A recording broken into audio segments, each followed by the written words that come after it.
Hello everyone, welcome to the channel. और आज फिर से मैं अपना एक दिन आपके साथ शेयर करने जा रही हूँ और ब्लॉग की शुरुआत कर रही हूँ मैं मेड के जाने के बाद। अभी शार नहीं लिया है, शार लूँगी, पर उससे पहले जो आज कपड़े पहने हैं उसे आयरन कर रही हूँ। यहाँ दिल्ली में गर्मी बहुत पड़ रही है, गर्मी से भी ज़्यादा ह्यूमिडिटी बहुत है। आज पापा के साथ मम्मी की मेडिसिन्स लेने जाना है, तो मैंने तब भी टी शर्ट और पजामा ही पहना है और साथ में हाई बन बना लिया है ताकि गर्मी ना लगे। Just getting ready to go with him. ज़्यादा देर का काम नहीं है, आई कम बैक वेरी सून।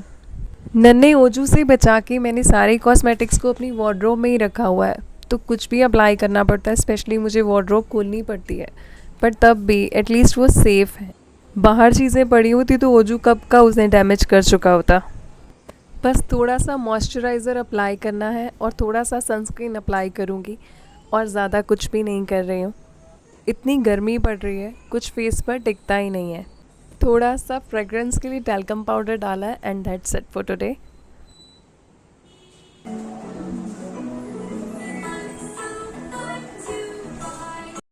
कुछ दिनों से फिर से एक बार मॉर्निंग में वॉक स्टार्ट करी है, तो ब्रेकफास्ट भी हेल्दी ही कर रही हूँ। मिल्क और कॉर्नफ्लेक्स लिए हैं।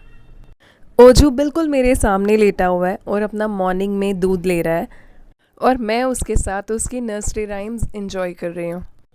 मैं ब्रेकफास्ट कर ही रही थी कि पापा का फ़ोन आया। उन्होंने कहा अभी नहीं, थोड़ी देर बाद चलेंगे, मैं अभी रेडी नहीं हूँ। आज ओजू की तबीयत ठीक नहीं है, दूध भी नहीं प्रॉपरली पी पा रहा है, नोज़ भी क्लोज है, थ्रोट इन्फेक्शन हुआ है इसको। एंटीबायोटिक्स दे रहे हैं इसको, कुछ ही दिनों में ठीक हो जाएगा।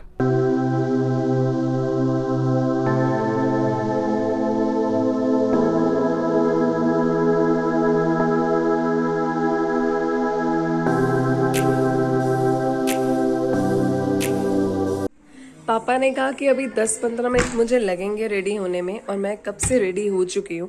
और अब मैं आपको वो जगह दिखाती हूँ जो स्पॉइल हुई हुई है। ये इस जगह पे ना बेटे ने कैरम का पाउडर गिरा दिया है। ये सब कैरम का पाउडर है और इसको आज मुझे क्लीन करना है। तो चलो, मेरे दिमाग में तो था ही, देखिए कितना गंदा लग रहा है। तो अभी जितना मेरे पास टाइम है उतनी देर में ये क्लीन कर लूँगी, टाइम वेस्ट नहीं करते। तो ये काम मेरे दिमाग में पहले से था ही, और इस 5 मिनट की मैंने वैल्यू समझी और इसमें ये काम आराम से पूरा हो सकता था। तो ये काम आराम से निपट भी गया, कपड़े भी ख़राब नहीं हुए। सो द लेसन इज़, आपके पास 5 मिनट है या फिर पूरा दिन, don't spoil your time. Successful और अनसक्सेसफुल पीपल में सिर्फ इतना सा डिफरेंस होता है। Successful people do value their time. 5 minute भी बहुत वैल्यूएबल होते हैं। इसमें भी आप कोई भी सुटेबल काम कर सकते हैं। मैंने सारे सामान को पहले अच्छे से बाहर निकाला और फिर वापस अरेंज किया, माइक्रोफाइबर डस्टर से क्लीन कर दिया। इन 5 मिनट को यूटिलाइज़ करके मैंने अपने ऊपर रखा एक स्टूपिड सा यूजलेस सा बर्डन कम कर लिया। And you know, this is a very little thing. बहुत कुछ होता है जो हम कर सकते हैं थोड़े से टाइम में भी, पर हम नहीं करते, और हम उस टाइम को बातें करने में, दूसरों ने क्या किया ये जानने में, इन चीज़ों में वेस्ट कर देते हैं। मैं इस एरिया में ज़्यादा कुछ हिला नहीं सकती थी क्योंकि ये एरिया मेरे हस्बैंड का है, उनके काम की चीज़ें यहाँ पड़ी होती हैं। मुझे इजाज़त नहीं है मैं कुछ ज़्यादा इधर उधर करूँ। But the area was looking so much cleaner now, so I am satisfied and happy. ओजू से ही थ्रोट इन्फेक्शन मुझे भी आया, तो इसी से रिलेटेड मुझे एक काम और याद आया। मुझे एक्चुअली अपनी मेडिसिन पे नोट डाउन करना था कि मेरी ये थ्रोट इन्फेक्शन की मेडिसिन है। किसी को भी होता रहता है घर में, तो अगर ये मेरे पास लिखा हुआ रहेगा तो ये कभी भी यूज़ हो सकती है। This is an another beneficial hack for you, you can use at your home. Simple and effective. घर वापस आई तो अधिराज की डिमांड आ गई कि मुझे टोमेटो पास्ता खाना है। अब इतने कॉस्टली टोमेटोज़, और वो डिमांड कर रहा था टोमेटो पास्ता। मैंने कहा ठीक है, मैं उसका ऑल्टरनेट बना के देखती हूँ, वो शायद तुम्हें अच्छा लग जाए, आज वो ट्राई करो। ओजू भी रोटी सब्जी खा के खुश नहीं है, उसे भी भैया की तरह कुछ अलग खाने की ख्वाहिश रहती है। तो आशु अभी यहाँ पे उसके लिए आलू चाट बना रही है। मैं पास्ता की रेसिपी शूट करने लगी, बट अधिराज इतनी जल्दी में था कि मैं शूट पूरा कर ही नहीं पाई। उसे बस बना के फटाफट दे दिया और सोचा नेक्स्ट टाइम शूट करूँगी। आज हमारी किचन ग्रीन ग्रीन हो रही है। कोरिएंडर पड़ा है, चिलीज़ पड़ी है, पुदीना पड़ा है, भिंडियाँ पड़ी हैं और मैं यहाँ चटनी बनाने की तैयारी कर रही हूँ।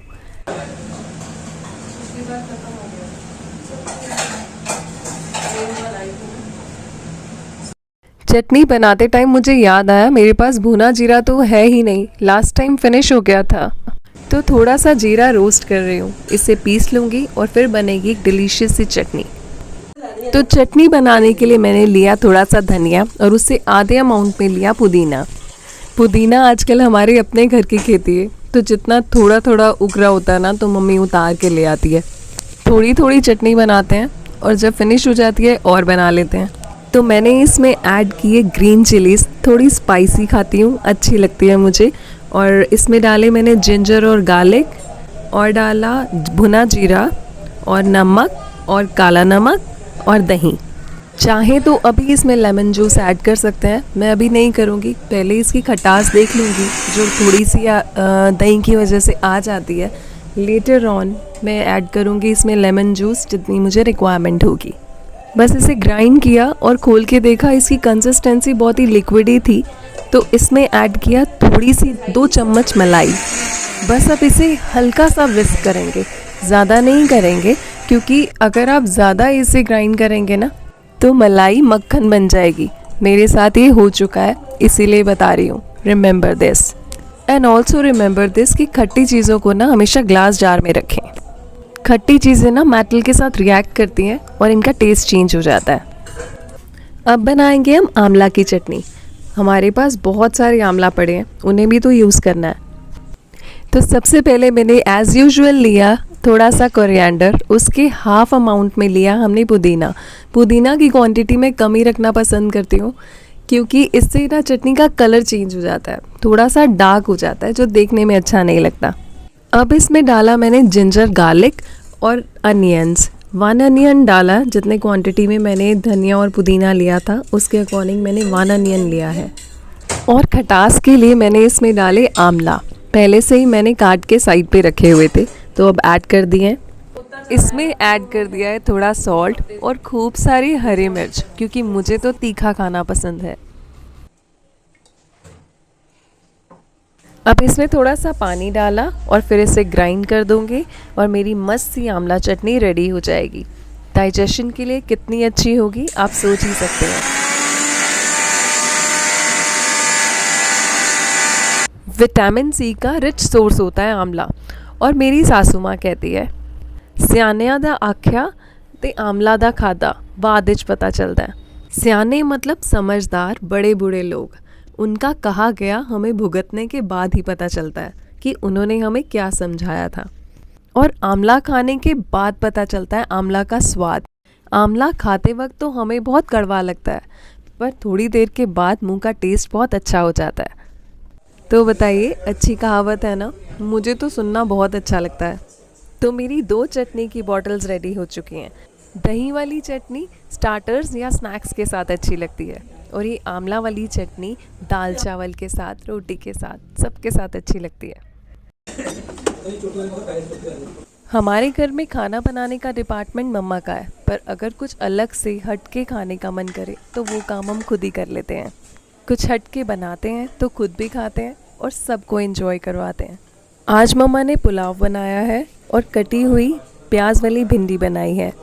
कल रात की थोड़ी सी लेफ़्ट ओवर दाल पड़ी थी, तो उसके साथ मैंने भरवा भिंडी बनाने की सोची अपने लिए। भिंडी के सेंटर में स्लिट्स लगा रही हूँ, इसमें हम मसाला भरेंगे। साथ में 2-3 हरी मिर्च के अंदर भी स्लिट्स लगाई, इनमें भी मसाला भरूँगी, टेस्ट अच्छा लगेगा। अब अपनी भिंडी की क्वांटिटी के हिसाब से मसाला बनाइए कि इतनी क्वांटिटी में आप कितना नमक डालेंगे, कितने मसाले डालेंगे, कितना आमचूर डालेंगे, इस हिसाब से अपना मसाला रेडी कीजिए। मसालों में मैंने ऐड किया है नमक, मिर्च, हल्दी, गरम मसाला, धनिया पाउडर और आमचूर। ऑलराइट, चलिए इसे भरते हैं।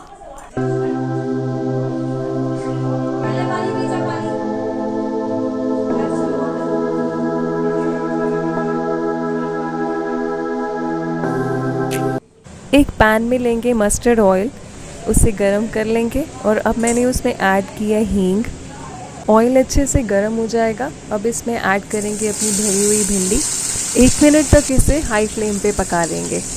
भिंडी के अंदर अच्छे से मसाला डला हुआ है, पर फिर भी मुझे ऊपर से सब मसाले दोबारा डालना अच्छा लगता है, तो वही नमक, मिर्च, हल्दी, गरम मसाला, धनिया पाउडर, आमचूर मैं ऊपर से भी डाल रही हूँ।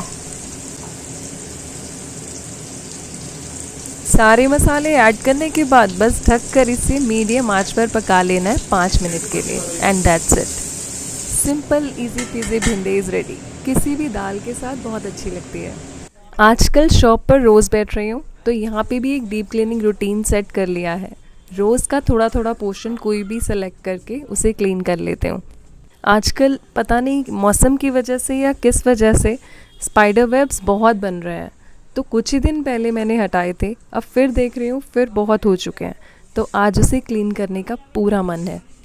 पूरी तैयारी के साथ आई हूँ क्योंकि मैंने कल ही डिसाइड कर दिया था कि मैं स्पाइडर वेब्स कल हटा दूँगी। तो सब कपड़ों को मैं ढक रही हूँ कुछ बेडशीट्स के टुकड़ों से, ताकि इन पर किसी तरीके की डस्ट ना गिरे।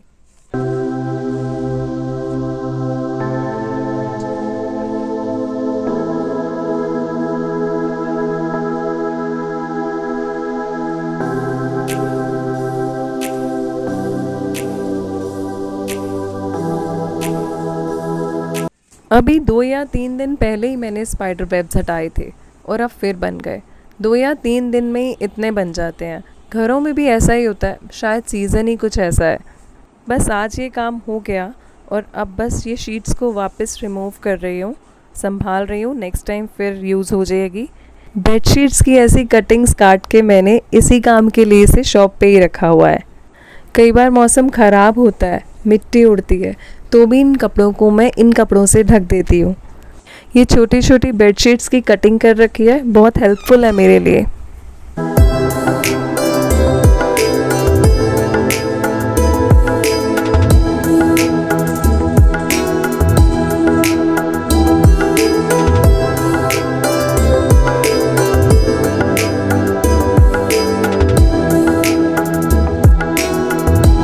ऊपर से सारी झाड़ पोंछ करने के बाद बस एक मोपिंग रह गई थी करने को, तो बस अब वो भी कर रही हूँ और इसके बाद बस आज के दिन की डीप क्लीनिंग एंड। अपना एक दिन का टारगेट फिनिश करने के बाद जो फीलिंग आती है ना, वो वाओ होती है।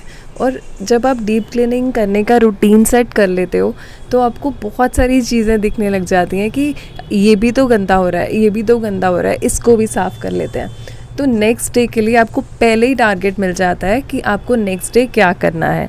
छोटे छोटे टारगेट रखिए, इतने जो आप रेगुलर भी करें तो आपको बोझ ना लगे।